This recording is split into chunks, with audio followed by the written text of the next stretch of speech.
तो ये सीधे दृश्य आप देख रहे हैं राजस्थान के जयपुर से, जहां प्रधानमंत्री का रोड शो शुरू हो गया है। इससे पहले प्रधानमंत्री ने राजस्थान में आज दिन में जनसभाएं भी की हैं और अब प्रधानमंत्री जयपुर पहुंच चुके हैं, जहां पर वो रोड शो इस वक्त कर रहे हैं।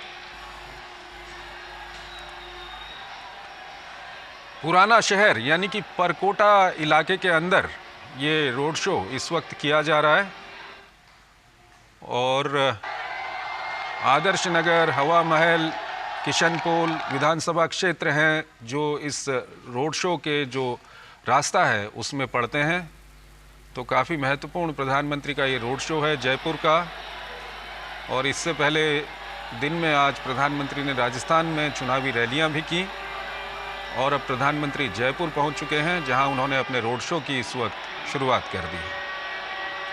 भारी संख्या में लोग वहां पर पहुंचे हुए हैं प्रधानमंत्री के स्वागत के लिए। आप देख सकते हैं इन दृश्यों में भारी भीड़ वहां पर दिखाई दे रही है।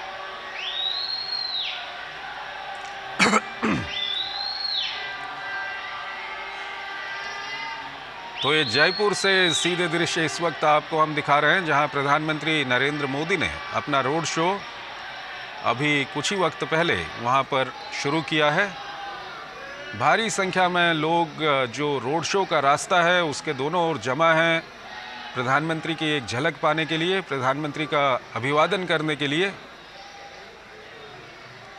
और जो पारंपरिक लोक नृत्य हैं उनका भी वहाँ पर जगह जगह पर आयोजन किया गया है प्रधानमंत्री के स्वागत के लिए। भारतीय जनता पार्टी के झंडे लगाए गए हैं और काफ़ी संख्या में लोग वहाँ पर नज़र आ रहे हैं। और जो जानकारी हमको अभी तक प्राप्त हुई है उसके अनुसार पुराना शहर यानी कि जो परकोटा इलाका है जयपुर का, वहाँ इस रोड शो का आयोजन किया जा रहा है। और इस रोड शो के दौरान प्रधानमंत्री मोदी आदर्श नगर, हवा महल और किशनपोल विधानसभा क्षेत्र के इलाकों को कवर करेंगे। भारी संख्या में वहाँ पर लोग मौजूद हैं।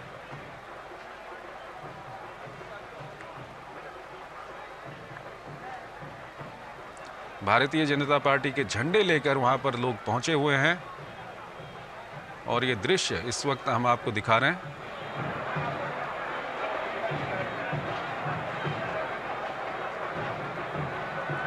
तो पीएम मोदी का जयपुर में रोड शो शुरू हो चुका है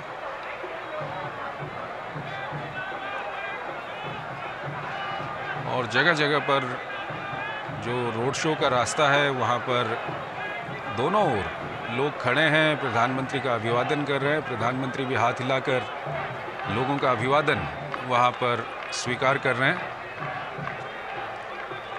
और जय श्री राम के नारे वहाँ पर लगाए जा रहे हैं। ये आवाज़ें आप तक भी पहुँच रही होंगी वहाँ से। और ये जो दृश्य आप देख रहे हैं उसमें प्रधानमंत्री हाथ हिलाकर लोगों का अभिवादन स्वीकार कर रहे हैं। सड़क के दोनों ओर भारी संख्या में वहाँ पर लोग मौजूद हैं। लोग प्रधानमंत्री पर पुष्प वर्षा कर उनका स्वागत कर रहे हैं। तो काफ़ी महत्वपूर्ण प्रधानमंत्री का ये रोड शो है। राजस्थान में विधानसभा चुनाव हो रहे हैं और इन विधानसभा चुनावों के दौरान प्रधानमंत्री लगातार राजस्थान के कई इलाकों में चुनावी रैलियां कर चुके हैं और ये प्रधानमंत्री का रोड शो इस वक्त आप देख सकते हैं। इससे पहले भी कल प्रधानमंत्री ने राजस्थान में ही रोड शो किया था और आज जयपुर में प्रधानमंत्री रोड शो कर रहे हैं।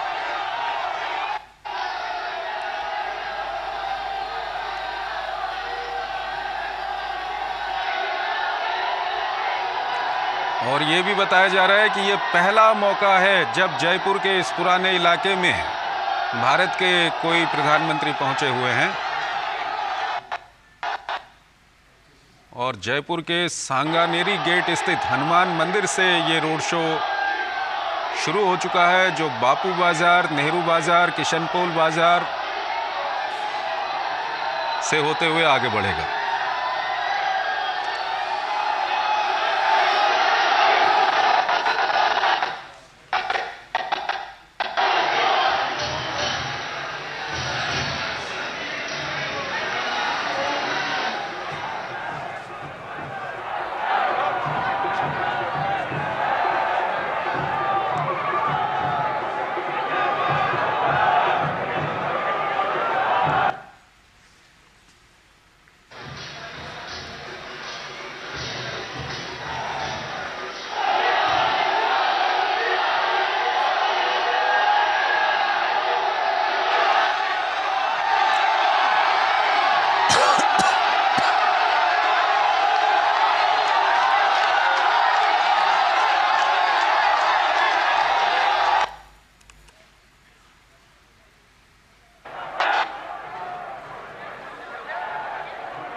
सेटिंग चल रही है।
तो इस वक्त ये सीधे दृश्य आप देख रहे हैं राजस्थान के जयपुर से, जहां पर प्रधानमंत्री नरेंद्र मोदी इस वक्त रोड शो कर रहे हैं और भारी संख्या में वहां पर लोग मौजूद हैं जो प्रधानमंत्री का अभिवादन कर रहे हैं। प्रधानमंत्री भी हाथ हिलाकर लोगों का अभिवादन स्वीकार कर रहे हैं। और इससे पहले राजस्थान में आज दिन में भी प्रधानमंत्री ने जनसभाएं की हैं और अब शाम को जयपुर में जो राजस्थान की राजधानी है वहां पर प्रधानमंत्री एक रोड शो कर रहे हैं। भारी संख्या में लोग वहां पर मौजूद हैं जो प्रधानमंत्री का स्वागत कर रहे हैं। पुष्प वर्षा कर प्रधानमंत्री का स्वागत वहां पर किया जा रहा है। और आपको बता दें कि ये जो रोड शो है ये जयपुर के पुराने शहर यानी कि जिसको परकोटा इलाका कहा जाता है उस इलाके में ये रोड शो किया जा रहा है। और अपने रोड शो के दौरान प्रधानमंत्री मोदी आदर्श नगर, हवा महल और किशनपोल विधानसभा क्षेत्र को कवर करेंगे। यानी कि ये 3 विधानसभा क्षेत्र हैं जो प्रधानमंत्री के रोड शो के रास्ते में पड़ते हैं। तो ये सीधे दृश्य इस वक्त हम आपको दिखा रहे हैं जयपुर से, जहां पर पीएम मोदी का रोड शो इस वक्त चल रहा है और सड़क के दोनों ओर भारी संख्या में लोग वहां पर मौजूद हैं जो प्रधानमंत्री का अभिवादन कर रहे हैं। पुष्प वर्षा कर प्रधानमंत्री का वहां पर स्वागत किया जा रहा है और प्रधानमंत्री भी हाथ हिलाकर लोगों का अभिवादन वहां पर स्वीकार कर रहे हैं।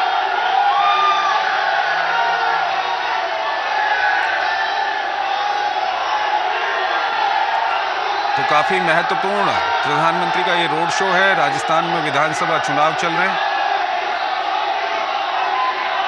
और विशाल बैरिस्टो हमारे संवाददाता हमारे साथ जुड़ रहे हैं, उनसे हम बातचीत करेंगे। विशाल, जयपुर के जिस इलाके में ये रोड शो चल रहा है उस इलाके को लेकर के कुछ जानकारी हमारे दर्शकों को दीजिए, और साथ ही साथ ये बताइए कि ये रोड शो कितना महत्वपूर्ण है। इस वक्त राजस्थान में विधानसभा चुनाव चल रहे हैं और पीएम मोदी वहां पर रोड शो कर रहे हैं और लोगों की भारी संख्या वहां पर दिखाई दे रही है, तो क्या कुछ कहेंगे आप? चंद्रशेखर, मैं आपको ये बता दूं कि प्रधानमंत्री का जो रोड शो है वो जयपुर के परकोटे में चल रहा है। परकोटा मतलब कि सिटी वॉल, और ये वो जयपुर है जिसे सवाई जयसिंह ने 18वीं शताब्दी में 1727 में बसाया था, और ये सांगानेरी गेट से शुरू होकर सांगानेरी गेट तक वापस आएगा।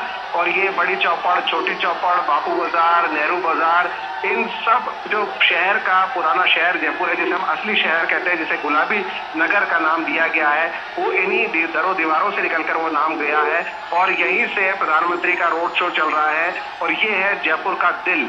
और प्रधानमंत्री को देखने के लिए दूर दूर तक लोग उमड़ रहे हैं। पुलिस वालों को बहुत मशक्कत करनी पड़ रही है और उनको हटाने की कोशिश की जा रही है, लेकिन वो बैरिकेड तोड़ तोड़ के प्रधानमंत्री को देखने के लिए आ रहे हैं।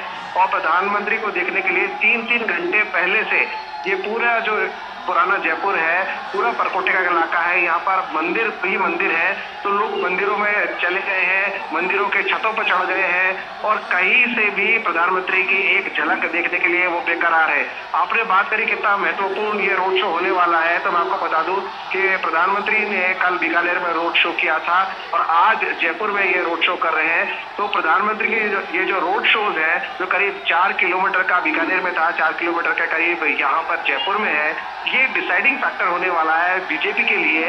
हालांकि बीजेपी काफी कॉन्फिडेंट है, लेकिन प्रधानमंत्री की मौजूदगी बीजेपी के लिए मास्टर स्ट्रोक साबित होती है। चंद्रशेखर, बिल्कुल विशाल, जो अभी तक हमारे पास जानकारी है उसके अनुसार प्रधानमंत्री यहाँ पर आदर्श नगर, हवा महल और किशनपोल, ये 3 विधानसभा क्षेत्र हैं जिनके इलाकों को प्रधानमंत्री यहाँ पर कवर करेंगे। कुछ दर्शकों को इसके बारे में जानकारी आप दे सकते हैं?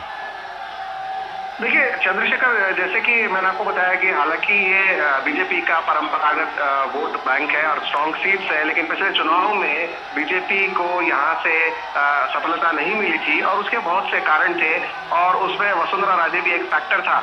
लेकिन इस बार बीजेपी कोई कसर नहीं छोड़ रही है, और मैं आपको ये बता दूं कि प्रधानमंत्री के साथ जो जीप है, जिस गाड़ी में वो चल रहे हैं, जिस गाड़ी में उनका रोड शो हो रहा है, उसमें उन्होंने सीपी जोशी को अपने साथ लिया है। सीपी जोशी को कुछ ही दिनों पहले रिप्लेस करके, सतीश पूनिया को रिप्लेस करके सीपी जोशी को प्रदेश अध्यक्ष बनाया गया।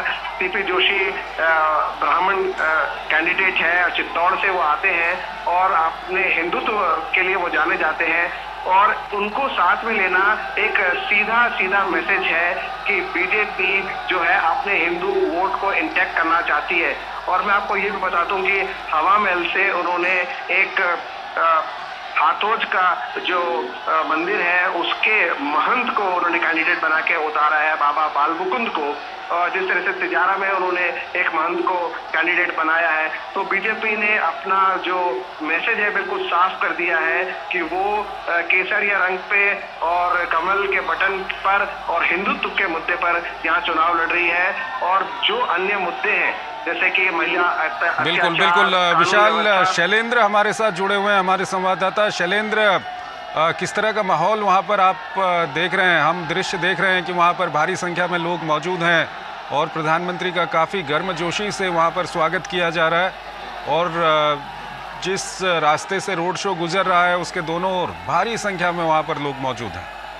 बिल्कुल चंद्रशेखर, आप देखें सड़क के दोनों तरफ बड़ी संख्या में न केवल बीजेपी कार्यकर्ता बल्कि जयपुर के आम लोग, जिसमें हम युवा देख रहे हैं, जिसमें हम महिलाएं देख रहे हैं, हर वर्ग के लोग इसमें मौजूद हैं। और निश्चित तौर पर ये तस्वीरें बताती हैं कि दुनिया के सबसे लोकप्रिय नेता किसी भी राज्य में, किसी भी शहर में जब जाते हैं, और ख़ासतौर पर जब चुनाव प्रचार के दौरान इस तरह के रोड शो बीजेपी की तरफ से प्रधानमंत्री नरेंद्र मोदी के आयोजित किए जाते हैं, तब हम ये तस्वीरें देखते हैं, लोगों का प्रेम देखते हैं। छतों पर लोग खड़े होकर प्रधानमंत्री नरेंद्र मोदी का अभिवादन करते हैं, हाथ हिलाकर स्वागत करते हैं, नजदीक से उन्हें देखना चाहते हैं, पुष्प वर्षा होती है और ये तस्वीरें दिखाती है। कल बीकानेर में भी दिखा था कि किस तरह से प्रधानमंत्री नरेंद्र मोदी का स्वागत करने के लिए, उनका अभिनंदन करने के लिए जनता बहुत उत्सुक दिखाई दे रही थी और किस तरह से लोगों का समर्थन और प्यार प्रधानमंत्री नरेंद्र मोदी को मिलता दिखाई दे रहा था। और हमने देखा कि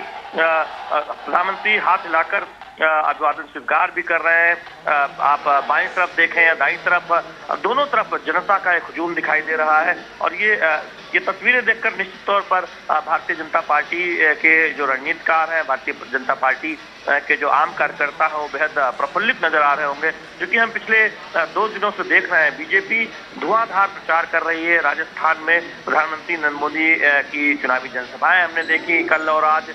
कल बीकानेर में रोड शो, आज जयपुर में ये भव्य रोड शो इस वक्त देखने को मिल रहा है। जो तस्वीरें दूरदर्शन न्यूज के जरिए जयपुर, राजस्थान और देश भर के दर्शक देख रहे हैं, निश्चित तौर पर ये तस्वीरें दिखाती हैं कितने एक तरह से प्रधानमंत्री नरेंद्र मोदी को देखने के लिए कितने लोग लालायित रहते हैं और इन तस्वीरों में वो एक भीड़ दिखाई देती है जो प्रधानमंत्री नरेंद्र मोदी का अभिवादन करना चाहती है। तो निश्चित तौर पर बीजेपी इसी वजह से चंद्रशेखर हम देख रहे हैं कि जब अब विधानसभा चुनाव कहीं आते हैं तो प्रधानमंत्री नरेंद्र मोदी के रोड शो जरूर आयोजित किए जाते हैं। और हमने देखा था गुजरात में भारतीय राजनीति का सबसे लंबा ऐतिहासिक रोड शो हुआ था और हमने तमाम। ठीक है शैलेंद्र, आप हमारे साथ बने रहिए। हमारे साथ हमारे वरिष्ठ संवाददाता विनोद मिश्रा हमारे साथ जुड़ रहे हैं, उनसे हम बातचीत करेंगे।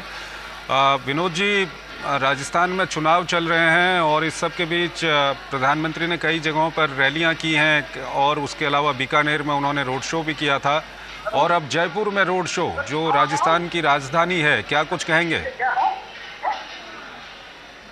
राजस्थान की राजधानी नहीं है, गुलाबी शहर जो आप कह सकते हैं ना, कि जैसे कि गुलाबी शहर पूरे दुनिया में अगर आप देखें कि एक टूरिस्ट मैप पे जयपुर शहर को माना जाता है। राजे रजवाड़े से लेके और आज प्रजातंत्र की, अब तो लोकतंत्र की यही खूबी है। जब लोकतंत्र में प्रधानमंत्री रोड शो में एक एक आदमी से मिलते हैं, उनकी भावनाओं जो अभी आप देख रहे हैं कि सड़क पे तैर रही है लोगों की, तो ये लगता है ये लोकतंत्र में ही संभव है। जब एक प्राइम मिनिस्टर खुद सड़क पे आते हैं और वो चलते हुए लोगों के साथ में वो एक कम्युनिकेशन करते हैं, वो संवाद बनाते हैं, तो ये इस देश की जो ताकत है ना, ये समझ में आती है कि इस देश की जनता जो है वो कितना इम्पोर्टेंट है। तो ये गुलाबी शहर में इस तरह की जो आज ये रोड शो देख रहे हैं, वो नजारा कुछ खास इसलिए भी है कि राजस्थान में देखिए जो प्राइम मिनिस्टर मोदी की जो कैंपेनिंग है पिछले 4 दिन से, अब लगातार देखिए 4 दिन से जो लोगों के बीच जा रहे हैं, अपना रिपोर्ट कार्ड बता रहे हैं, भविष्य की योजनाएं बता रहे हैं, तो ये एक अद्भुत क्षण होता है जब एक पीएम, देश का पीएम लोगों से सीधा संवाद करता है, लोगों को अपनी योजनाओं के बारे में बताता है, लोगों के भविष्य का भारत की एक खाका सामने में रखता है और सामाजिक भागीदारी का एक देश बनाने के लिए लोगों को इसमें जुड़ने का आह्वान करता है। राजनीति अलग है, चुनाव जीतने हारने में की बात तो अलग अलग पार्टी अपने अपने तरीके से अपने तर्कों से करती है, लेकिन सबसे इम्पोर्टेंट ये है कि इस पॉलिटिकल पार्टी में अगर आप देखेंगे तो अपने मैसेज क्या दे रहे हैं। तो जब आप लोगों के लिए मैसेज देते हैं, दूसरे पार्टी का जब आप चुनाव प्रचार देखते हैं, राजनीतिक नेताओं के बड़े बड़े नेता स्टार प्रचारक अभी राजस्थान में है, कांग्रेस से लेके आम आदमी पार्टी से लेके सबने अपनी ताकत सौंपी है, लेकिन जब वो एक मैसेज की बात होती है कि आप आम लोगों से संवाद करते हुए संवाद क्या दे रहे हैं, तब आपको लगता है वहां आपको एक फर्क लगता है।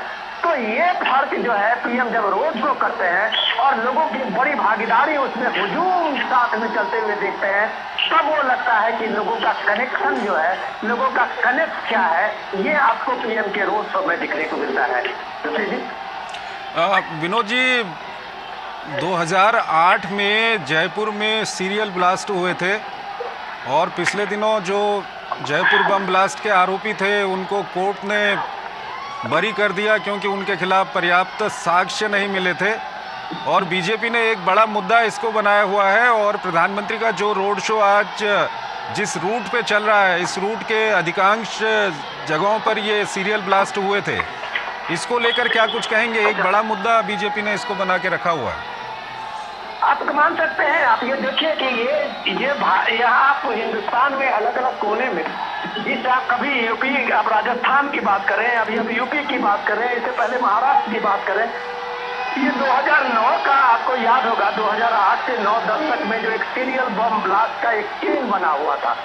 भारत के जो टूरिस्ट स्पॉट है, हिस्टोरिकल प्लेसेस है, रिलीजियस प्लेसेस है, वहाँ इस तरह के आतंकी हमले होते थे।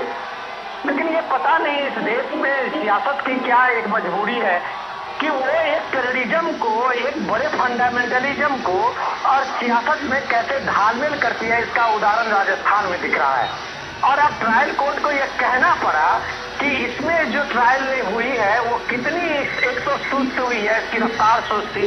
दूसरा, जो आपको ट्रायल कोर्ट में उसको पनिश करने के लिए या कानून के दायरे में लाने के लिए जो सबूत जुटाने थे, इन सारी चीजों का वहाँ किस तरह से दिखा, वो तार होते हुए दिखा।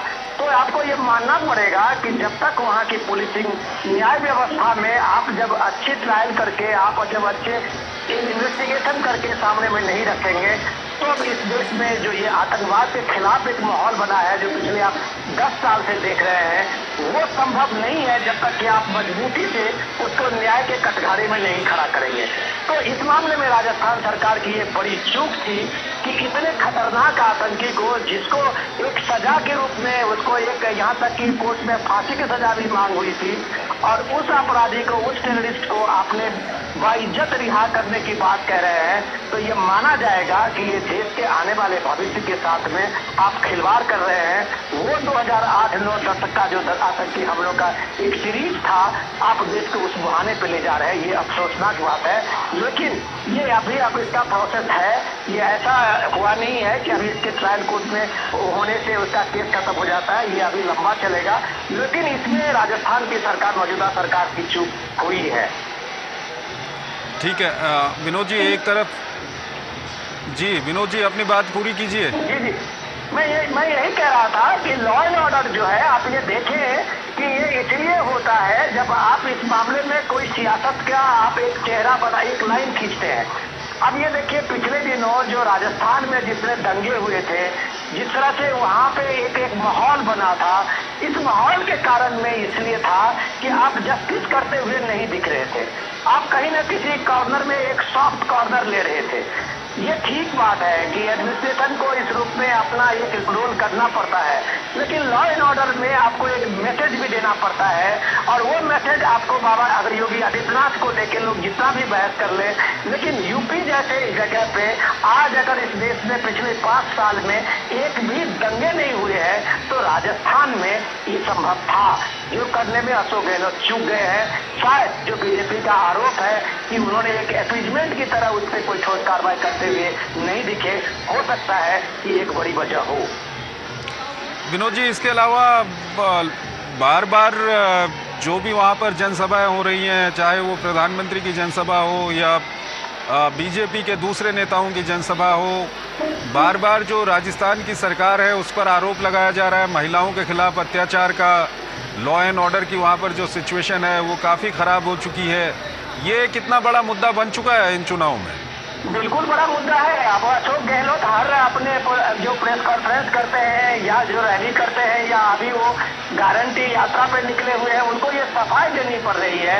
और वहाँ नेता अभी सफाई कांग्रेस के नेता दे रहे हैं कि चूंकि राजस्थान में FIR लॉ ज्यादा होता है, इसलिए केस ज्यादा दिखता है। तो ये आप इस मामले को इस तरह से छुपा नहीं सकते। आज सोशल मीडिया का दौर है। आप अगर FIR लॉन्च नहीं करेंगे तो ऑब्वियसली सोशल मीडिया पे वायरल होगी। और जो सबसे ज्यादा जो सोशल मीडिया पे इस तरह की खबरें हैं, चाहे दलित के साथ में अत्याचार की खबरें हैं या महिला उत्पीड़न की खबर है, और वो गांव देहात में अब रिपोर्ट हो रहा है, तो ये आपकी मजबूरी है कि आपको मजबूरी में उसको रिपोर्ट करनी पड़ी है। और अगर आपको रिपोर्ट करनी पड़ी है तो आपके एसपी डाटा में वो चीजें आएगी, और जब आएगी तो आपको इसका जवाब भी देना होगा कि राजस्थान लगातार महिला उत्पीड़न के मामले में, महिलाओं के साथ में अभद्र व्यवहार करने के मामले में क्यों सबसे अव्वल रहा है, और सरकार कोई ठोस कार्रवाई करते हुए क्यों नहीं दिखी है। विनोद जी, इसके अलावा आज प्रधानमंत्री ने एक रैली के दौरान ये भी कहा कि ऐसा कोई पेपर नहीं जिसे कांग्रेस ने बेचा नहीं। दरअसल वो पेपर लीक का मामला वहाँ पर उठा रहे थे। इसको किस तरह से वहाँ पर बीजेपी इस मुद्दे को उठा रही है?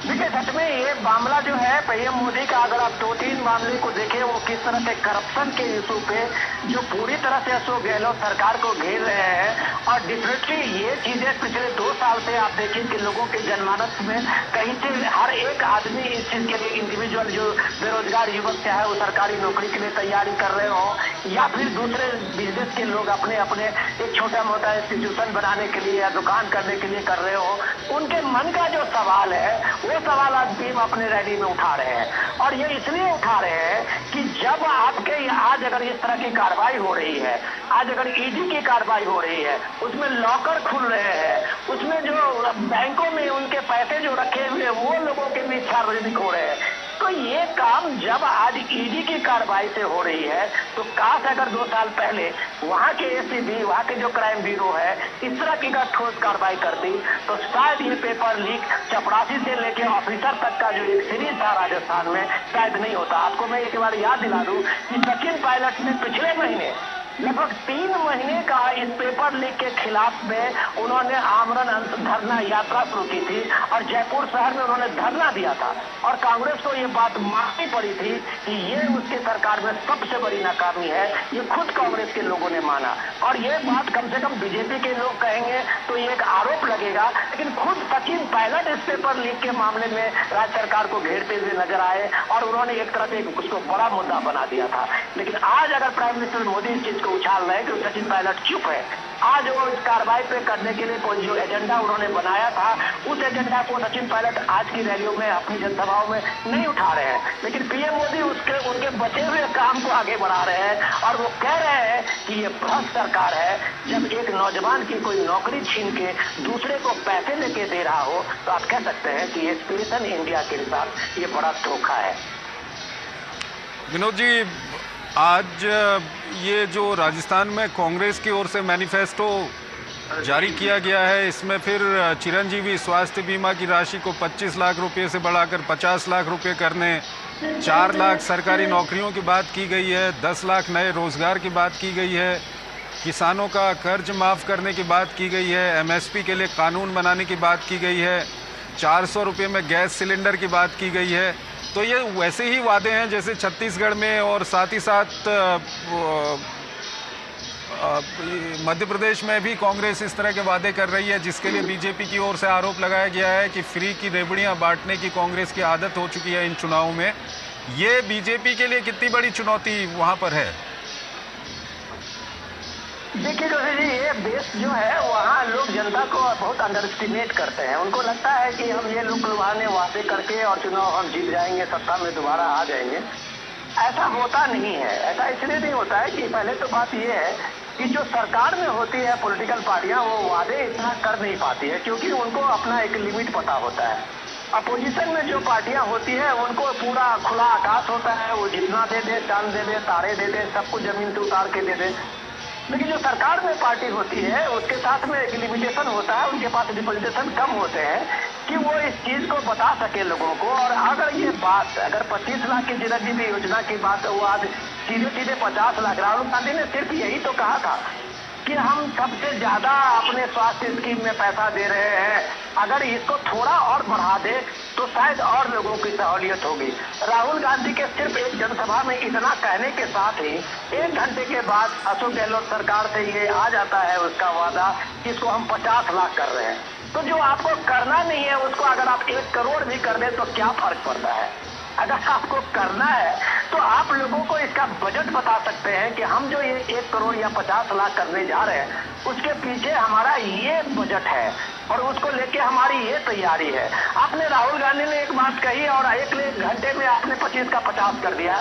तो ये जो फेक है ना, वो नैरेटिव आपका आज की तारीख में नहीं चलता है। दूसरी बात कि आप ये देखिए कि एंटी इनकम्बेंसी का लोड जिस तरह से छत्तीसगढ़ में सरकार की थी, वहाँ भूपेश बघेल की सरकार के खिलाफ में थी, वो उससे ज्यादा अभी राजस्थान में अशोक गहलोत के खिलाफ में है। लॉ एंड ऑर्डर की सिचुएशन से लेके हर मामले, करप्शन से लेके वो हिंसा, सांप्रदायिक दंगों के मामले में, इन सारे चीजों को लेके अब अशोक गहलोत के सामने में यही विकल्प है कि वो अपना जो समाज कल्याण का जो उनका कुछ काम है, जिसको वो अभी मार्केट में अपना बाजार में, इलेक्शन बाजार में उतार सकते हैं, तो वो वही उतारने का काम किया। आपको याद होगा कि राहुल गांधी 50 दिन में ये पहली बार इस हफ्ते में 2 रैलियां की है। इससे पहले राहुल गांधी की राजस्थान में नो एंट्री थी। तो आप समझ सकते हैं कि अशोक गहलोत जानता था कि आप ये वादे की झाड़ी लगा के राजस्थान में कुछ बड़ा अचीव नहीं कर लेंगे। राहुल गांधी की जितनी आबादी उसने उतना हक, ये नारे से आप राजस्थान में कुछ नहीं कर पाएंगे। तो अशोक गहलोत ने एक तरह से राहुल गांधी की इस एंट्री को, पॉलिटिकल रैली को एक तरह से बैन किया हुआ था। अब ये लास्ट सीजन, इस इलेक्शन के में ये अंतिम फेज है जहाँ पे इसका चुनाव का प्रचार प्रसार बंद हो जाएगा 4 दिन के बाद। तो अब राहुल गांधी का यहाँ अपीयरेंस होता है और वो गेस्ट अपीयरेंस में ये वादे के साथ साथ अपनी बड़ी बड़ी बातें कहने लगे हैं। लेकिन अशोक गहलोत को पता है कि उनको जो अपना समाज कल्याण का जो उनका अपना कुछ काम है, जो एजेंडा है, उसी को वो साथ में रखेंगे। और ये इतनी बड़ी जो गारंटी यात्रा वो पिछले महीनों से कर रहे हैं, तो लोगों को बता रहे हैं कि जितना हम काम अभी तक किया है उसको आगे रखेंगे और इसमें हम कम से कम 20-25 और जोड़ेंगे। तो लोग भी ये बात पूछ रहे हैं ना, जब आप सरकार रहते हुए नहीं किया तो आप अगली सरकार बनने पर क्या करेंगे? ये बात लोग उनके पास सामने में एक सबसे बड़ा सवाल बन के खड़ा है। इसके अलावा विनोद जी, अगर हम कांग्रेस की बात करें तो कांग्रेस के अंदर एक तरफ सचिन पायलट धड़ा, दूसरी तरफ अशोक गहलोत का धड़ा, उसके अलावा लाल डायरी का भी मामला सामने आया। जो कांग्रेस पार्टी के अंदर का भीतरघात है वो कितना बीजेपी के लिए प्लस पॉइंट है यहाँ पर? देखिए, ये बताना जरूरी है। इस रोड शो के चलते चलते प्राइम मिनिस्टर का काफिला चल रहा है, लेकिन ये चर्चा आपने बहुत अच्छा की, इसमें शुरुआत की है कि सबसे इम्पोर्टेंट है कि आप देखिए कि छोटे छोटे चीजों को हम लोग मैंने अननोटिस कर देते हैं, उस चीज को मैंने अपने पॉलिटिकल कन्वर्सेशन में उसको नहीं लाते हैं। आप अभी 2 दिन पहले सचिन पायलट ने अभी एक प्रेस कॉन्फ्रेंस में कहा था, एक रिपोर्टर ने जैसे उनको पूछा कि अब आप रैली में खुल के हिस्सा ले रहे हैं तो क्या ये जो दूरियां है वो कम हो गई है? तो उनका जवाब था सचिन पायलट का कि हम ये रैली और ये इलेक्शन में का जो हमारा प्रचार प्रसार है वो हम मल्लिकार्जुन खड़गे के कहने से, पार्टी अध्यक्ष के कहने से कर रहे हैं। तो मतलब साफ है कि वो ये कह रहे हैं कि हमें कहा गया है कि तुम चुनाव मैदान में अपनी भूमिका निभाओ, तो इसलिए हम यहाँ आ गए हैं, बशर्ते कि उनका अपना कोई स्टेक नहीं है। Number 1 point. नंबर 2, उन्होंने कहा कि इस चुनाव में अगर हार की होती है, अगर हम सरकार में नहीं बनाने पाने की स्थिति हो तो इसकी जिम्मेदारी मेरी नहीं है। इसका मतलब वो ये भी कह रहे हैं कि 2018 में जैसा उन्होंने कैंपेन किया था और सचिन पायलट ने लीड लिया था और अचानक जब सरकार बनने की हुई तो 10 जनपद से अशोक गहलोत का नाम आया और वो चीफ मिनिस्टर बन गए थे। तो ये बात कर रहे हैं कि इस बार ऐसी नहीं है, इस जीत हार में मेरी कोई भूमिका नहीं है, अगर ये हार है तो सिर्फ अशोक गहलोत की हार होगी। तो इतना क्लियर कट मैसेज के बाद लोगों को समझने में कोई दिक्कत नहीं है। दिक्कत इसलिए नहीं है कि वो बात जानते हैं कि अशोक गहलोत सिंगल हैंडेडली इस पूरे इलेक्शन को अपने फंड से या जो भी चीजें हो इस इलेक्शन को लड़ रहे हैं। उसमें प्रियंका गांधी और मल्लिकार्जुन खड़गे उनके साथ होते हुए दिख रहे हैं। लेकिन कांग्रेस पार्टी को ये पता है कि अगर सचिन पायलट की भूमिका इसमें ज्यादा बढ़ेगी तो अशोक गहलोत भी पैर पीछे खींच सकते हैं। तो ये कसम जो है वो अभी भी राजस्थान के चुनाव में आखिरी फेज तक चल रहा है। जोशी जी, इसके अलावा विनोद जी, अगर हम जो बीजेपी बार बार तुष्टीकरण का आरोप वहाँ पर कांग्रेस के ऊपर लगाती रही है, उसको हम देखें तो कहीं न कहीं क्या आपको लगता है कि क्योंकि ये जिन इलाकों में आज प्रधानमंत्री वहाँ पर रोड शो कर रहे हैं, यहाँ पर कांग्रेस ने मुस्लिम कैंडिडेट खड़े किए हुए हैं, ये वही इलाके हैं जहाँ पर 2008 में सीरियल ब्लास्ट हुए थे और उन सीरियल ब्लास्ट के जो आरोपी हैं उनको बरी कर दिया गया क्योंकि उनके खिलाफ पर्याप्त सबूत नहीं थे। बीजेपी ने एक बड़ा मुद्दा इसको बनाया है। उसके अलावा बीजेपी वहाँ पर पीएफआई की भी बात करती है, दूसरे कई अन्य मुद्दे उठाती है। तो आपको लगता है कि ये बीजेपी के जो मुद्दे हैं वो जनता के दिमाग में किस हद तक वहाँ पर असर कर रहे होंगे? हमें ये भूलना नहीं चाहिए कि लोग कभी भूलते नहीं हैं इन चीज़ों को। लोगों के साथ में जो 5 साल हुए हैं और जिस तरह से लोगों ने सफ़र किया है, हमको ये बताने की ज़रूरत नहीं है कि लोग एक एक चीजों से वो खुद रूबरू हुए हैं, उन्होंने उस चीज को भोगा है। इसी जयपुर शहर में जो दंगे हुए हैं पिछले दिनों, इसी जयपुर शहर में जो बम धमाके हुए थे, क्या आपको लगता है कि लोगों के दिमाग से वो चीजें निकल गई है? ऐसा नहीं होता है। ये बात लोगों के दिमाग में है। हर आदमी चाहता है एक पुरुष एक शांतिपूर्ण माहौल चाहता है, चाहे वो किसी भी कम्युनिटी के हो। कोई कम्युनिटी नहीं चाहता है कि वो झगड़े फसाद में, दंगे में उसका समय बर्बाद हो, उसकी जो कारोबार है वो बिजनेस खत्म हो। ये टूरिस्ट प्लेस है राजस्थान का, जो आप ये कह सकते हैं कि राजस्व में टूरिज्म की सबसे बड़ी भूमिका है। और अगर इस तरह की चीजें राजस्थान में होते रहे, शहरों में इस तरह के धमाके होते रहे, सांप्रदायिक दंगे होते रहे, तो आप भला कैसे ही टूरिस्ट से उम्मीद करते हैं कि राजस्थान के जयपुर के इस गुलाबी शहर को देखने आएंगे? तो जो माहौल था पिछले 2-3 साल में आप देखें, उस माहौल में राजस्थान लोगों को डरा रहा था। और ये बात वहाँ के अक्रॉस सारे कम्युनिटी को इस बात की चुभती थी बात कि यार इस पे सरकार को एक फर्म डिसीजन लेना चाहिए। तो मैं आपको पहले भी इस चीज का उदाहरण दिया था कि अगर यूपी में इतना बड़ा यूपी का 23-24 करोड़ के यूपी में पूरी दंगा का एक ये बन सकता है वहाँ जीरो टॉलरेंस, तो क्या ये राजस्थान में नहीं हो सकता था? ये हो सकता था। लेकिन ये जो विपक्ष का अभी बीजेपी का आरोप है कि आपने अपीजमेंट की इसमें और आप उसमें ठोस कार्रवाई करते हुए नहीं दिखे, तो एक के बाद एक सीरीज चाहे वो सीएए के आंदोलन से शुरू कीजिए, उनका प्रोटेस्ट से लेके और लगातार तक ये प्रोटेस्ट राजस्थान में चलता रहा और शहर दर शहर जो है वो आप ये देख लीजिए कन्हैया लाल की मौत तक सामने में आ गई। तो ये जो इस तरह की चीजें बनी, काश ये अगर पहले दिन ही अगर रुकता तो उदयपुर का वो कन्हैया लाल की दुर्घटना नहीं होती, इस तरह की चीजें, हत्या नहीं होती, इस तरह का एटमॉस्फेयर नहीं बनता। तो ये सरकार की एक बड़ी जिम्मेदारी होती है कि जो एटमॉस्फेयर बन रहा है उसको समय रहते उसको रोके और एक माहौल बनाए, क्योंकि राजस्थान एक टूरिस्ट प्लेस है।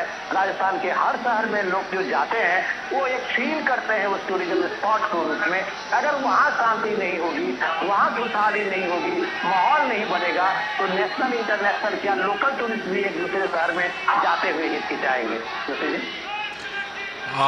विनोद जी, इसके अलावा क्योंकि अभी बिल्कुल ये विधानसभा चुनाव वहाँ पर हो रहे हैं और अभी की जो देशकाल परिस्थिति है उसकी अगर हम बात करें तो जनवरी में राम मंदिर की प्राण प्रतिष्ठा की तारीख भी तय हो गई है और बीजेपी के नेता अब जहाँ भी चुनावी रैलियों के लिए जा रहे हैं इस बात को ज़रूर बोल रहे हैं। तो ये जो राम मंदिर का मुद्दा है इस बार के चुनाव की अगर हम बात करें, और ख़ासकर अभी क्योंकि प्रधानमंत्री जयपुर में रोड शो कर रहे हैं, हम राजस्थान की बात करते हैं, वहाँ पर कितना असर करेगा ये मुद्दा? आपने बहुत सही सवाल किया है कि देखिए ये इलेक्शन में जिनको लग रहा हो कि अब वो राम मंदिर का मुद्दा वो खत्म हो गया है और उसमें कुछ अभी बचा नहीं है, तो उसके लिए कम से कम ये है कि राजस्थान, गुजरात, ये सब ऐसे स्टेट रहे हैं जो कार सेवा के रूप में अगर आप देखिए कि उस समय से राम मंदिर आंदोलन में राजस्थान कभी दूसरे तीसरे नंबर का स्टेट आता था। तो आप ये देखिए कि ये वीरों का शहर है, ये धरती त्याग और कर त्याग के लोगों का शहर है। ये शहर जो है वो सबसे ज्यादा भारत की आस्था, भारत की जो सनातन संस्कृति है उसके ध्वज रक्षक के रूप में राजस्थान के शूरवीरों का सबसे पहला नाम रहा है। तो ये जब कभी आप राजा राम की और उसके प्राण प्रतिष्ठा की बात होती है, भव्य राम मंदिर की, तो राजस्थान जाहिर सी बात है कि उसके घर घर में एक उत्सव का माहौल है।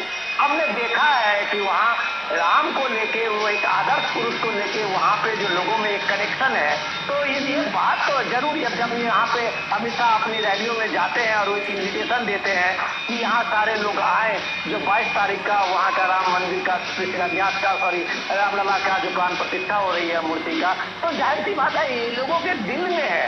तो अगर कोई बड़े लीडर जब बात करते हैं पब्लिक फोरम में, तो वो लोगों के दिल को टटोलते हैं कि उनके मन में जो वो चीजें हैं वो एक तरह से बाहर आए, वो भावनाएं वो सामने में दिखे। और इस भावना को लेके ये आप जरूर कह सकते हैं कि इसका बहुत बड़ा इम्पैक्ट है, क्योंकि भारत के 500 साल के इतिहास में संघर्ष के बाद अगर ये 22 जनवरी का वो सपना पूरा हो रहा है, तो आप मान सकते हैं कि हिंदुस्तानी, करोड़ों हिंदुस्तानी का, उनके 3-4 पीढ़ियों का, पूर्वजों का जो एक सपना था वो साकार होते हुए देख के डेफिनेटली आप कह सकते हैं कि ये एक बड़ा मुद्दा है और लोगों के मन में जरूर है ये सब। विनोद जी, फिर हम उन मुद्दों की ओर आते हैं जिन मुद्दों को यहाँ पर काफ़ी उठाया जा रहा है। और उन मुद्दों की हम बात करें उससे पहले आपसे ये जानना चाहेंगे कि चाहे हम छत्तीसगढ़ की बात करें, मध्य प्रदेश की बात करें या राजस्थान की बात करें, ये जो वादे करने की इस बार राजनीति चल रही है कि कुछ भी वादा आप कर दें और आप ये ना बताएं कि उन वादों को कैसे पूरा करेंगे, तो इस राजनीति को इस बार के चुनाव में थोड़ा सा ये बढ़ गया है। क्या कहेंगे इस बारे में? सबने क्या, मैं तो ये कहूँगा कि ये वादे तो अब इस तरह से बता रहे हैं कि मुझे लगता है कि जब सब कुछ लोगों को इस वादे से और इस गारंटी से मिल ही रहा है तो लोगों को शायद कुछ करने की जरूरत ही ना हो। तो इतनी जब वादे की लिस्ट में, और मुझे तो ये लगता है कि मैनिफेस्टो आने के बाद भी छत्तीसगढ़ में आपने देखा होगा कि रोज कुछ न कुछ पब्लिक रैलियों से वादे निकलते रहे हैं। तो ये लिस्ट बड़ी हो रही है, लेकिन शायद इनको कोई पूछने वाला नहीं है कि इतनी बड़ी लिस्ट के पास आपके पास में इसका फंड का क्या मैनेजमेंट है। तो उनके सामने में ईश्वर जोशी जी, हमको ये बात नहीं भूलनी चाहिए कि आपके साथ में ये गारंटी वाला जो स्कीम और फॉर्मूला है उसका दो बेस्ट उदाहरण आपके साथ में कांग्रेस का हिमाचल प्रदेश और कर्नाटक है। कर्नाटक सरकार ने 6 महीने पूरे किए हैं आज के ही दिन। सारे अखबारों में बड़े बड़े इश्तेहार चले हैं, निकले हैं और कर्नाटक सरकार ने अपनी उपलब्धि बताई है। लेकिन वो कर्नाटक सरकार अब 5 गारंटी पे बात नहीं कर रही है, क्योंकि उनको पता है कि जब कर्नाटक सरकार ने 5 गारंटी में, राहुल गांधी का ये वादा था इलेक्शन में कि पहले कैबिनेट में ये 5 गारंटी जो हम लोगों के सामने में रख रहे हैं उसको हमारी सरकार पूरी हो करेगी, और वो सरकार उनकी पहली कैबिनेट ही 2 महीने के बाद हुई और ये 6 महीने हो गए, वो 2 अभी तक एजेंडे से आगे नहीं बढ़े, वो भी राइडर के साथ। तो जब आप कर्नाटक के एक संपन्न स्टेट में, मैं जैसे आपको एक केस स्टडी के रूप में एग्जाम्पल दे रहा हूँ, जब एक संपन्न स्टेट में जिसका 3.5 लाख करोड़ का बजट है, उस बजट में आप 5 जो आपका फ्रीबी का एजेंडा है जिसको आपने गारंटी नाम दिया है, उसको पूरा करने में आपको इतनी मशक्कत करनी पड़ रही है। तो राजस्थान जैसे, छत्तीसगढ़ जैसे इन छोटे इस राज्यों में, एक जो कि जिसकी इकोनॉमी बहुत कमजोर है, ऐसे राज्यों में आप कल्पना करिए कि आप कैसे पूरा करेंगे। तो ये बात लोगों को पता है, और लोगों को ये भी पता है कि जब आप किसी चीज के फ्री करते हैं ना, तो आप ये बात जान लीजिए कि कहीं दूसरी तरफ से उसके पॉकेट से पैसा निकाल भी देते हैं। ये वही राजस्थान है जिसमें आपने 1 महीना पहले कहा कि हम गैस को 500 रुपये गैस देंगे, और अगले महीने में आपने पेट्रोल और डीजल का दाम वैट बढ़ा दिया। तो आप सोच लीजिए उसी जनता को उसी वैट के रूप में आपने पैसा भी पॉकेट से ले लिया। उसी के बॉर्डर के आसपास वो राजस्थान के शहर के जो आसपास के लोग थे वो यूपी में पेट्रोल भरा रहे थे, हरियाणा में पेट्रोल भरा रहे थे, लेकिन वो जयपुर के किसी पेट्रोल पंप पर नहीं भरा रहे थे क्योंकि उनके पॉकेट ढीली हो रही थी। तो ये जब आप लोगों के सामने में एग्जाम्पल है कि सरकार की कोई भी चीजें दुनिया में फ्री नहीं मिलती है। आपको जो अभी फ्री मिल रही है सामने से, वो पॉकेट के पीछे से आपके पैसा निकाला भी जा रहा है। तो ये ऐसा हकीकत हर लोगों के सामने में है और लोग इस बात को महसूस कर रहे हैं। इसलिए आप लिस्ट चाहे जितनी भी बड़ी कर लीजिए, इसका चुनाव में बहुत ज्यादा इम्पैक्ट नहीं होता। ठीक है विनोद जी, बार बार बीजेपी, विनोद जी आप हमारे साथ बने रहिए। हम हमारे संवाददाता शैलेंद्र मिश्र भी हमारे साथ जुड़े हुए हैं। शैलेंद्र, ये जिस तरह का रिस्पांस मिल रहा है वहाँ पर प्रधानमंत्री के रोड शो को, क्या कुछ अंदाज़ा लगा सकते हैं इससे? निश्चित तौर पर देखिए, बीजेपी काफ़ी प्रसन्न होगी। राजस्थान बीजेपी के नेता इसी तरह के रिस्पांस की उम्मीद कर रहे थे, और यही वजह है कि कल जब बीकानेर में जब एक भव्य रोड शो देखने को मिला प्रधानमंत्री नरेंद्र मोदी का, उसके बाद जब तमाम बीजेपी नेताओं से हम लोगों ने बातचीत की, उनका कहना था कि जयपुर में जो रोड शो होगा वो उससे भी भव्य होगा। और वही ये तस्वीरें दिखा भी रही हैं कि किस तरह से लोगों का एक रिस्पांस दिख रहा है, लोगों का उत्साह दिख रहा है। और यही वजह है कि हम भारतीय जनता पार्टी के चुनाव प्रचार की रणनीति को देखें तो उसमें चुनावी जनसभाओं के साथ साथ राज्य के बड़े शहरों में रोड शो के कार्यक्रमों को भी रखा जा रहा है। बीते हम अगर 2 वर्षों से तमाम विधानसभा चुनावों को देखें तो प्रधानमंत्री नरेंद्र मोदी के लंबे बड़े भव्य रोड शो हुए हैं। गुजरात के अहमदाबाद का ऐतिहासिक रोड शो सभी को याद है, और बीकानेर में राजस्थान में हमने देखा कि किस तरह से एक रिस्पांस देखने को मिला। और आज ये जो भारी भीड़ है ये बताने के लिए काफ़ी है। जो तस्वीरें इस वक्त दर्शक देख रहे होंगे, सड़क के दोनों तरफ इसमें लोग इकट्ठा हैं, सभी वर्ग के लोग हैं और निश्चित तौर पर बीजेपी प्रसन्न हो रही होगी प्रधानमंत्री नरेंद्र मोदी के रोड शो में तस्वीरें देखकर।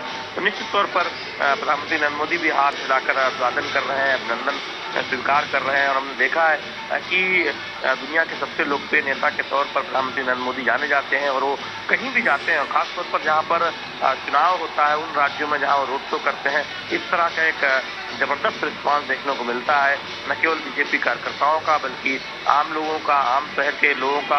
और हम देख रहे हैं कि सड़क के दोनों तरफ वो दिखाई भी दे रहा है और दोनों हाथों से कई जगहों पर प्रधानमंत्री नरेंद्र मोदी अभिवादन स्वीकार करते, अभिवादन करते हुए नजर आते हैं। तो निश्चित तौर पर ये तस्वीरें भारतीय राजनीति में एक तरह से कहें कि एक दुनिया के सबसे लोकप्रिय नेता के रोड शो की तस्वीरें हैं जो दिखाती हैं कि वो कितने न केवल एक संवाद कौशल के धनी है बल्कि किस तरह से जनता से कनेक्ट हुआ जा सकता है, कितने माध्यमों से कनेक्ट हुआ जा सकता है। और खासतौर पर जब चुनाव प्रचार का मौका होता है पार्टी के लिए तो कोई कोर कसर प्रधानमंत्री नरेंद्र मोदी नहीं छोड़ते हैं। ये तस्वीरें ये बयां करती हैं। जी चंद्रशेखर जी शैलेंद्र, मेरी आवाज़ आ रही है आप तक? जी बिल्कुल आवाज़ आ रही है। आप कोई शैलेंद्र, आप पिछले कुछ दिनों से यहाँ पर मौजूद हैं और लगातार जो वहाँ पर विधानसभा चुनाव का माहौल है उसको आप देख रहे हैं। क्या कुछ मतदाताओं के दिमाग में, क्या कुछ बड़े मुद्दे इस बार आपको वहाँ पर लग रहे हैं? क्या कुछ कहते हैं मतदाता? देखिए, पहली बात तो है कि हम जानते हैं कि राजस्थान के विधानसभा चुनाव को एक तरह से बीजेपी एक तरफ और कांग्रेस एक तरफ, इस तरह से पीछे आप कई दशकों से देखें तो कांग्रेस वर्सेस बीजेपी का चुनाव रहता है। लेकिन कांग्रेस के लिए एक दुविधा ये है कि जो एक राष्ट्रीय स्तर पर जो उन्होंने गठबंधन बनाया है, उसके तमाम गठबंधन सहयोगी एक तरह से देखें वो दमखम लगा रहे हैं, वो उस कांग्रेस के गठबंधन का हिस्सा नहीं है, यानी वो अलग चुनाव लड़ रहे हैं, वो अपनी अलग राजनीतिक जमीन तलाश रहे हैं। तो कांग्रेस के लिए चुनौती है। दूसरी बात है कि जिन मुद्दों को बीजेपी ने उठाया है राजस्थान में अशोक गहलोत सरकार के खिलाफ, वो बड़े मुद्दे बनते हुए दिखाई दे रहे हैं। और कांग्रेस का जो घुसरा पत्र आया, कांग्रेस उसमें भी एक तरफ से देखें उन मुद्दों की छाप दिखाई देती है, चाहे महिलाओं के लिए एक सुरक्षा व्यवस्था की बात हो, क्योंकि राजस्थान के आंकड़े बताते हैं कि महिला अत्याचार के मामले में राजस्थान एक अग्रणी प्रदेश है। कानून व्यवस्था को लेकर यहाँ की स्थिति ठीक नहीं है। तो ऐसे में इस मुद्दे को हम देख रहे हैं कि न केवल विधानसभा चुनाव जब अब मतदान की तारीख बेहद नजदीक है, बल्कि बीते कई महीनों से बीजेपी से बहुत जोर शोर से उठा रही है। जब यात्राएं निकाली गई थी राज्य में, बीजेपी के तमाम नेता यात्राओं में शामिल हुए थे, तभी अशोक गहलोत सरकार को घेरने की कोशिश की गई थी और ये कहा गया था कि अशोक गहलोत सरकार दरअसल जो आरोपी होते हैं उन पर कार्रवाई करने को लेकर इच्छुक नहीं रहती। और हम जानते हैं कि जब एक मंत्री ने विधानसभा के अंदर ये कहा कि उनका एक वीडियो भी आया है, एक कथित वीडियो जिसमें हमने देख रहे हैं कि कुछ एक महिला है वो पैसे वापस कर रही है उनको गुस्सा जताते हुए। तो दरअसल जब उन्होंने एक बयान दिया कि राजस्थान मर्दों का प्रदेश है और उस बयान की इतनी निंदा हुई, चौतरफा आलोचना हुई कि महिला अत्याचार इसलिए होते हैं यहाँ पर ज्यादा, क्या ऐसा कोई नेता कैसे कह सकता है? और बीजेपी ने सवाल ये उठाया कि उसी वक्त राजस्थान की गहलोत सरकार ने या फिर कांग्रेस के आला कमान ने निर्देश क्यों नहीं दिए कि उस नेता को मंत्रिमंडल से हटाया जाए। और न केवल उसे मंत्रिमंडल में बनाए रखा गया बल्कि विधानसभा चुनाव में टिकट भी दिया गया, यानी कांग्रेस के टिकट पर वो उम्मीदवार भी हैं, चुनाव भी लड़ रहे हैं। तो ऐसे में इस मुद्दे को बीजेपी ने बहुत बड़े स्तर पर पूरे राजस्थान में उठाया है कि देखिए, एक तरफ बीजेपी है जो चाहती है कि महिला के लिए राजस्थान सुरक्षित हो, और दूसरी तरफ कांग्रेस पार्टी की सोच दर्शाता है कि एक ऐसा शर्मनाक बयान जो नेता देता है उसे मंत्रिमंडल में बनाए रखा जाता है, उसे टिकट भी दिया जाता है। और उसके हम जानते हैं कि तमाम ऐसी घटनाएं हुई जिसमें आरोप लगे कि राजस्थान की सरकार ने ठीक से उस पर गंभीरता से संज्ञान नहीं लिया, आरोपियों पर कार्रवाई नहीं की। तो ये एक बहुत बड़ा मुद्दा हम राजस्थान में बनता हुआ देख रहे हैं। सुरक्षा व्यवस्था का जो मुद्दा है वो बहुत एक तरह से कहें बड़े स्तर पर ये उठता हुआ दिख रहा है। दूसरी बात यह, हाल के 2-3 दिनों में देखें, प्रधानमंत्री नरेंद्र मोदी ने जब से अपनी चुनावी जनसभाओं में इस बात को उठाया है कि पेट्रोल राजस्थान में 10 से 12 रुपये प्रति लीटर ज्यादा मिलता है, कीमत पर मिलता है पड़ोसी राज्यों के मुकाबले, हरियाणा हो, उत्तर प्रदेश हो, गुजरात हो, तब से हम देख रहे हैं कि ये एक बहुत बड़ा चर्चा का विषय है कि आखिर कांग्रेस जो लगातार केंद्र सरकार से कहती रहती है कि महंगाई से राहत दिलाने के लिए कदम उठाने चाहिए, जब केंद्र सरकार ने तमाम कदम उठाए, बीजेपी शासित राज्यों ने कदम उठाए, पेट्रोल डीजल पर वैट कम किए, तब राजस्थान ने और कांग्रेस शासित राज्यों ने वो कदम क्यों नहीं उठाए? और यही वजह है कि यहाँ पर 11 रुपये तक पेट्रोल महंगा मिलता है और बीजेपी ये कह रही है कि अगर उसकी सरकार बनती है, भाजपा राज्य में सत्ता में आती है, तो पेट्रोल की कीमतों की समीक्षा होगी। तो ये एक बहुत बड़ा मुद्दा हम बनता दिखाई दे रहे हैं। इसलिए भी इस पर हमने देखा कि अशोक गहलोत की प्रतिक्रिया आई, उन्होंने एक सफाई देने की कोशिश की कि राजस्व की जरूरत होती है, या फिर जो तमाम उन्होंने एक तरह से अपना सफाई में बातें कही। तो ये एक ऐसा मुद्दा है जो काफी चर्चा का विषय बनता हुआ नजर आ रहा है। तीसरी बात यह है कि विकास को लेकर हम देखते हैं कि बीजेपी एक तरह से दो तस्वीर सामने रख रही है, जनता को बता रही है कि देखिए, एक तरफ केंद्र सरकार की कल्याणकारी योजनाएं हैं, एक तरफ कोरोना के दौरान गरीबों के भूख की चिंता प्रधानमंत्री नरेंद्र मोदी ने की, 80 करोड़ लोगों को मुफ्त राशन दिया, 5 साल उसे और आगे बढ़ाने की बात है। तो दूसरी तरफ राजस्थान सरकार ने क्या किया है, युवाओं के भविष्य के साथ खिलवाड़ किया है, पेपर लीक का मामला है, लाल रॉयल्टी का मामला है, करप्शन का मामला है, और तमाम योजनाओं में इतनी गंभीरता नहीं दिखाई है राजस्थान सरकार ने जो केंद्र सरकार की योजनाएं हैं, लिहाजा राजस्थान में उतना उसका लाभ नहीं मिल पाया है। तो ये एक तुलनात्मक जो तस्वीर भारतीय जनता पार्टी के नेता रख रहे हैं, वो उस पर भी हम देख रहे हैं कि रिस्पॉन्स भी कांग्रेस की तरफ से कई बार दिखाई देता है। तो निश्चित तौर पर हम ये कह सकते हैं कि राजस्थान सरकार के दावे बनाम जो बीजेपी और केंद्र सरकार के दावे हैं, वो भी एक तरह से देखें कि बहुत एक बड़ा मुद्दा बनता हुआ दिखाई दे रहा है। और क्योंकि आप देखें, कोटा में चुनावी जनसभा हुई और कोटा देश भर में कोचिंग के एक बड़े केंद्र के तौर पर उभरा है, युवा वहाँ पर तैयारी के लिए आते हैं, और कुछ जो राजस्थान की तमाम परीक्षाओं में जो पेपर लीक का मुद्दा है, वो बहुत एक तरफ से देखें चुनाव प्रचार के दौरान बीजेपी की तरफ से छाया हुआ है कि राजस्थान की सरकार भविष्य के साथ, युवाओं के भविष्य के साथ खिलवाड़ करती है। तो कांग्रेस पार्टी ने उन्हें क्यों पूरा नहीं किया, ये सवाल बीजेपी उठाती है कि आप सत्ता में थे, आपने उन पर क्या किया, चाहे वो नई नौकरियां सृजित करने की बात हो, सरकारी नौकरी देने की बात हो, या फिर तमाम जो वादे घोषणा पत्र में कांग्रेस पार्टी ने किए हैं। तो इन मुद्दों पर हम देख रहे हैं कि काफी चर्चा हो रही है, एक दूसरे पर आरोप प्रत्यारोप भी लग रहे हैं, विकास के मामले में भी और तमाम अन्य मामलों में भी। लेकिन निश्चित तौर पर जिन मुद्दों को बीजेपी ने बहुत जोर शोर से पिछले 6 महीनों में राज्य में उठाया है, हम देख रहे हैं कि उन मुद्दों पर चर्चा हो रही है, लोग बात कर रहे हैं, और उन मुद्दों पर कांग्रेस पार्टी को एक तरह से प्रतिक्रिया देनी पड़ रही है, या कई बार रक्षात्मक रवैया अपनाना पड़ रहा है। बीते कई वर्षों में जो कांग्रेस पार्टी के बीच जो मतभेद था, अशोक गहलोत बनाम सचिन पायलट, हालांकि चुनाव के नजदीक आते आते दावा किया गया कि ये मतभेद खत्म हो गया, सचिन पायलट की तरफ से भी कई बार इस तरह के बयान दिए गए कि अब वो बीते बात हो गई। लेकिन बीजेपी लगातार इस बात को कहती है कि कांग्रेस की अपनी गुटबाजी के चलते राज्य का बहुत नुकसान हुआ है, और भले ही ये दावा करते हैं कि इनकी गुटबाजी खत्म हुई, इनका अपना घर नहीं संभल पा रहा है, राजस्थान कैसे एक तरह से देखें संभालेंगे। तो ये एक राजस्थान में जो कांग्रेस की जो आंतरिक गुटबाजी है, उसको भी बीजेपी बहुत जोर शोर से जनता के सामने रखने का प्रयास करती नजर आती है। तो निश्चित तौर पर इस तरह के मुद्दे हैं। कुछ जगहों पर नशा की एक तरफ से देखें, प्रधानमंत्री ने 2 चुनावी जनसभाओं में इस बात को बहुत प्रमुखता से कहा कि जो भी नशे के कारोबारी हैं उन पर कार्रवाई किया जाएगा।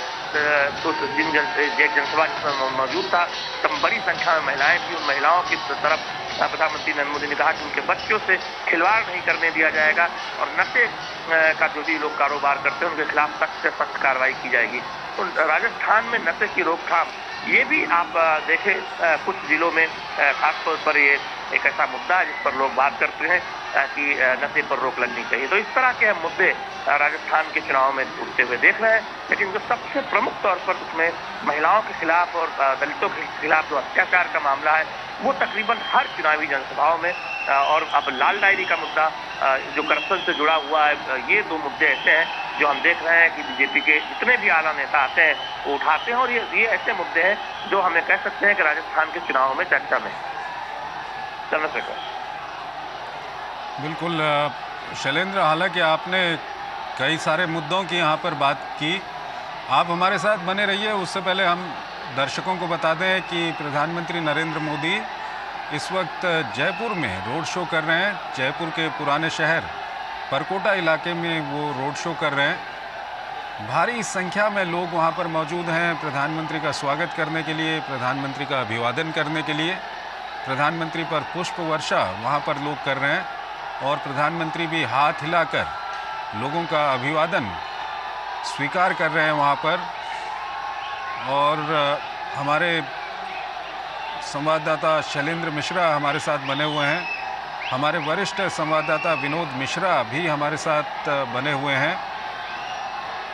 विनोद जी, अभी जो ये रोड शो चल रहा है और इससे पहले हमने बीकानेर में भी देखा और मध्य प्रदेश में भी प्रधानमंत्री ने रोड शो किया था, वहाँ पर भी हमने देखा जिस तरह से लोगों की भीड़ उमड़ रही है रोड शो में, और इसके अलावा जहाँ जहाँ प्रधानमंत्री रैलियाँ कर रहे हैं वहाँ पर, ये क्या कुछ कहता है? क्योंकि हमने पिछले कई चुनावों में पिछले कुछ सालों से हम देख रहे हैं कि जब प्रधानमंत्री उतरते हैं तो एकदम से जो चुनाव की दिशा है वो पूरी की पूरी बदल जाती है। चंद्रशेखर जी, आपने बहुत सही सवाल किया है कि एक्चुअली आज की स्थिति में हो क्या रहा है, इस बात को थोड़ा समझने की जरूरत है।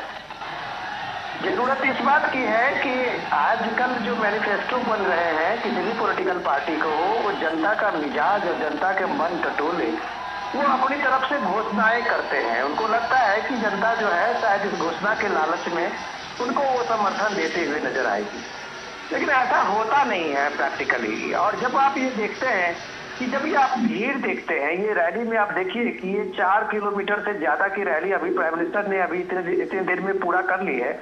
और इस भीड़ को आप देखें कि कहीं भी लोगों के जो हुजूम है वो कहीं भी आप देखेंगे कि कहीं सड़क खाली नहीं है, पूरा का पूरा जयपुर शहर उमड़ा हुआ है। तो ये शहर जब उमड़ के सामने में आता है, सामने में लोगों की भीड़ दिखाई देती है, तब एक्चुअल पता चलता है कि लोगों का मिजाज, लोगों के मन में चल क्या रहा है।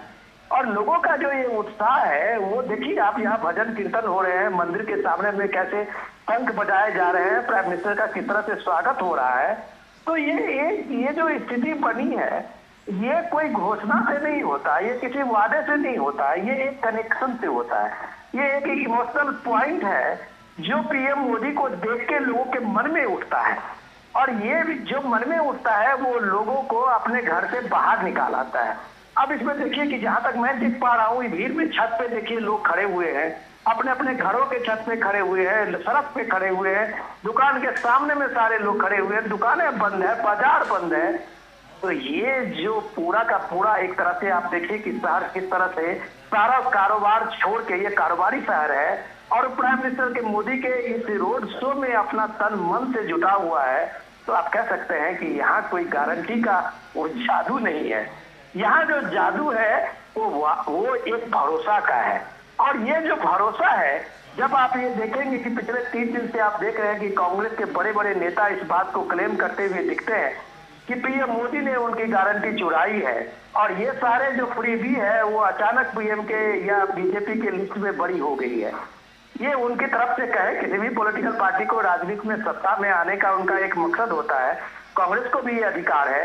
लेकिन जब वो इस बात का इग्नोर करते हैं कि उनकी गारंटी कहाँ तक फुलफिल होगी, इस बात की चीजें वो सामने में नहीं रखते हैं, या ऐसे कोई भी पॉलिटिकल पार्टी हो, तो एक हॉलो उसका आप कह सकते हैं कि वो एक तरह से उसका स्लोगन होता है। लेकिन ये स्लोगन जो है, जो मैं गारंटी की बात कर रहा हूँ कि गारंटी की बात आई कहाँ से।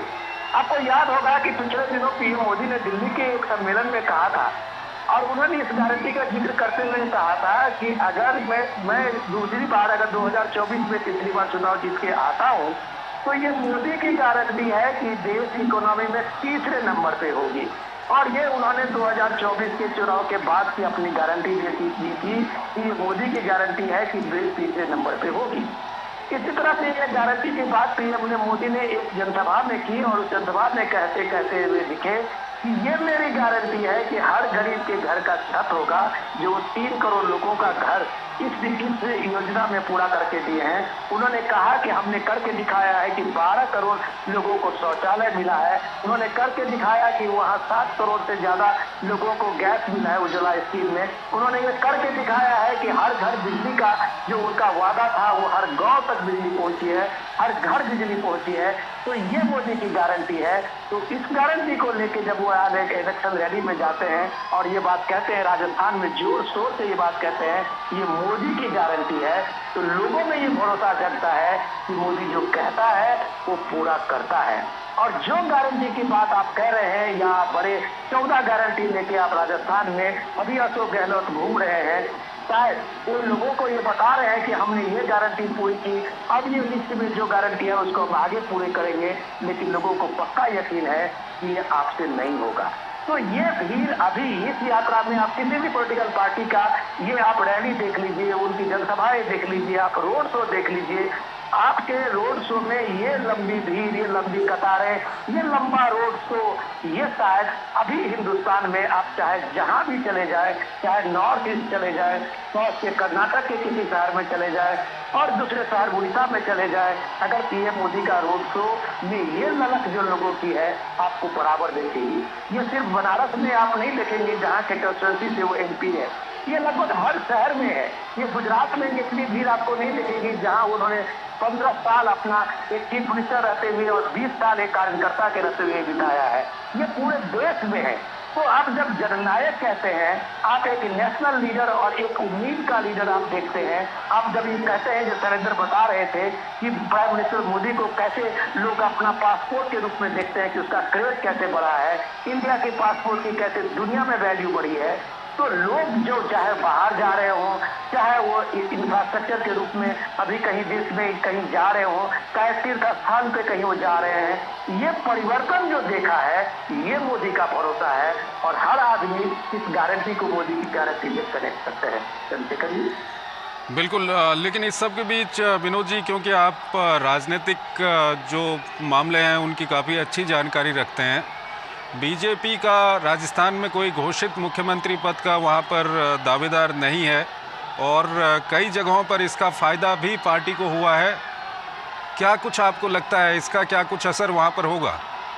देखिए, ये बात आप बिल्कुल सही कह रहे हैं, आपका कहना वाजिब है। और प्राइम मिनिस्टर मोदी हर सभाओं में कहते हैं कि ये हमारा निशान कमल है, हमारा जो चुनाव का प्रतीक है वही हमारा सबसे बड़ा ये है। तो ये संगठन में जो लोग हैं उनको एक तरह से वो मैसेज हुए देखते हैं कि हमारा निशान कमल। और जब वो बात वो कहते हैं मोदी की गारंटी है, तो ये भी बात समझनी पड़ेगी कि जब वो कहते हैं कि डबल इंजन की सरकार, तो वो ये बात को बताते हैं कि मोदी उस इंजन का एक सबसे आगे का इंजन है। और ये इंजन को आप ये देखें, और ऐसा नहीं है, जो लोग समीक्षक, राजनीतिक समीक्षक इसकी बात बताते हैं कि राजस्थान में मोदी की गारंटी है, एमपी में मोदी की गारंटी है, छत्तीसगढ़ में मोदी की गारंटी है, सब जगह कमल का निशान जो है वही उनका एक सिंबल बना हुआ है, वही लीडरशिप है। तो ये बात आज पहली बार नहीं हो रहा है। आप त्रिपुरा के चुनाव में देखिए, वहां भी मोदी का कमल निशान और मोदी ही थे गारंटी में। वहां आप जितने चुनाव का अभी आप उत्तराखंड में देख लीजिए, आप उत्तर प्रदेश में देख लीजिए, ये सारे गुजरात में आप देख लीजिए, ये सारे चुनाव अभी जो पिछले दशक में हुए हैं, पिछले 5 साल में हुए हैं, हर चुनाव में मोदी चेहरा थे और हर चुनाव में लोगों ने मोदी के ही भरोसा करके वहां चुनाव का में बीजेपी को जिताया है। और ये अलग बात है कि विधानसभा के जीते हुए कैंडिडेट ने अपने अपने अपने अपने तरफ से अपने नेता को चुना है, सदन का नेता चुना है, लेकिन इन सारे चुनावों में मोदी ही रहे हैं। तो ये बात आपको माननी पड़ेगी कि राजस्थान कोई एक्सपेरिमेंट नहीं है। अभी अभी आप देख लीजिए कि वहां भी भूपेश बघेल को इतना ये माना जाता था कि सबसे कद्दावर फेस है उनका, लेकिन चीफ मिनिस्टर के रूप में कांग्रेस ने उनका नाम भी घोषित नहीं किया था। तो ये अलग अलग पार्टी की जब अपने बारे में तर्क अलग देते हैं और बीजेपी के बारे में अलग तर्क देते हैं, तो ये तर्क शायद जस्टिफाई नहीं होता है। लोग हर बात में कहा जाता है, कांग्रेस में कहा जाता है कि आला कमान फैसला करेंगे, राजस्थान के बारे में भी सचिन पायलट कर रहे हैं कि चीफ मिनिस्टर कौन होगा वो आला कमान फैसला करेंगे। तो मोदी तो ये बात कहते हैं कि जीते हुए जो एमएलए हैं वो चुन के उस बात को तय करेंगे कि उनका नेता कौन होगा। अभी इन सभाओं में, अभी इस इलेक्शन में मोदी फेस है, ये बात तो मोदी कह रहे हैं और सच्चाई से कर रहे हैं, साफगोई से कर रहे हैं। इसमें कोई भी छुपा नहीं रहे कि आला कमान तय करेगा कि नेता कौन होगा। यहाँ जो भी कह रहे हैं वो सामने में कह रहे हैं। चंद्रशेखर जी विनोद जी, इसके अलावा बीजेपी, पीएम मोदी या होम मिनिस्टर अमित शाह, ये लोग जहाँ भी प्रचार कर रहे हैं वहाँ पर भ्रष्टाचार के एक मुद्दे को ज़रूर उठा रहे हैं। और बीजेपी का प्लस पॉइंट ये है कि चाहे केंद्र की सरकार हो या जिन राज्यों में बीजेपी की सरकारें हैं वहाँ पर भ्रष्टाचार के कोई मुद्दे इतने सालों में नहीं आए हैं, तो ये कितना फ़ायदेमंद है बीजेपी के लिए, और इस भ्रष्टाचार का जो मुद्दा है ये लोगों पर कितना असर करता है? देखिए, ये बात जब एक आदमी, अगर प्राइम मिनिस्टर मोदी जैसे लोग इस बात को पब्लिक में कहते हैं कि जीरो टॉलरेंस करप्शन पे, तो वो सबसे पहले उन्होंने करके दिखाया है। आप ये देख लीजिए कि जितने भी स्कीम, फ्लैशिंग स्कीम है, और उसमें जो पैसे लोगों के पास जाते हैं वो सेंटर से चला हुआ 1 रुपया सीधे उसके खाते में पहुंचता है। चाहे प्राइम मिनिस्टर सम्मान निधि हो, या कुछ सब्सिडी की बात हो, या पेट्रोल और गैस के में आप ये देखिए सब्सिडी की बात हो, या जो भी सरकारी फंड से जनधन स्कीम की बात हो, या जो भी आवास योजना की बात हो, तो ये पैसे